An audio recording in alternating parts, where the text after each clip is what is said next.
And for more on this subject, we're joined by Dr. Amish Adalia, senior scholar from the Johns Hopkins Center for Health Security, joining us from Pittsburgh, Pennsylvania. Thank you very much for coming on. Thanks for having me. So what is going on here after so many discussions about administering this third dose of the vaccine in the United States, and now it's finally happening? Yes, so this was anticipated that the FDA was going to grant approval to a broad swath of the population to get booster vaccinations. But I still think that there is considerable debate, and I think it's a legitimate debate about what the role may be for these boosters in healthy people who have no other medical problems. And that's what we'll see with the CDC committee meeting today, discussing who they're going to recommend these boosters for. Because it's a two-step process in the United States. The FDA approves and the CDC crafts a recommendation. Because I think when you look at healthy people, we're not seeing erosion in the ability to protect against serious disease, hospitalization, and death.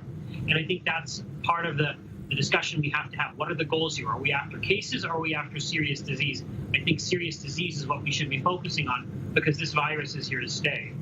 Right, and have the FDA also looked at other countries that have administered third doses, such as here in Israel, which was one of the first countries to really have a huge wave of people getting a third dose? Did they look at that data? Was that part of the consideration, what's happening in other countries? Definitely the experience in Israel and the UK and other places has influenced the way they've interpreted this data.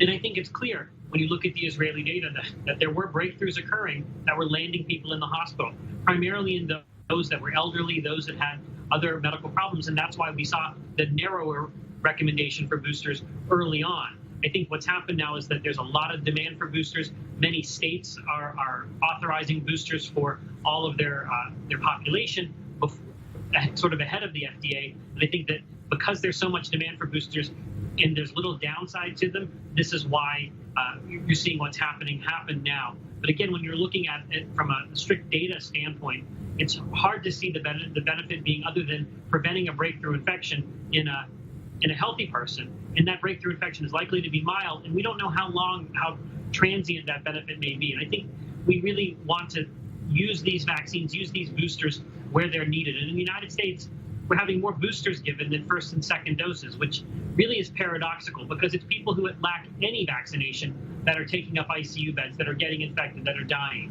Right. Well, obviously, people who get one dose tend to get the next doses as well because they're the ones who are going with the recommendation, and people who are against vaccines in general don't even get one dose. So that's certainly the situation. Is there any downside to a third dose? Has there been any data that's come up that could show that maybe there's some sort of problem with a third dose? No, there's no data that shows that there's a downside. The question just is, where is the benefit maximal? Where is the best use of these vaccines?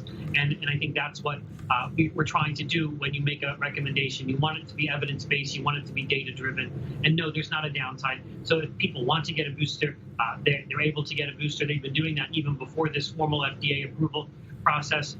But again, it's all about where are you getting the biggest impact, and I think that's still in those high-risk groups that need the boosters, less so in the healthy populations. Certainly prioritizing is very important. Dr. Amish Adalia from the Johns Hopkins Center for Health Security, thank you very much for joining.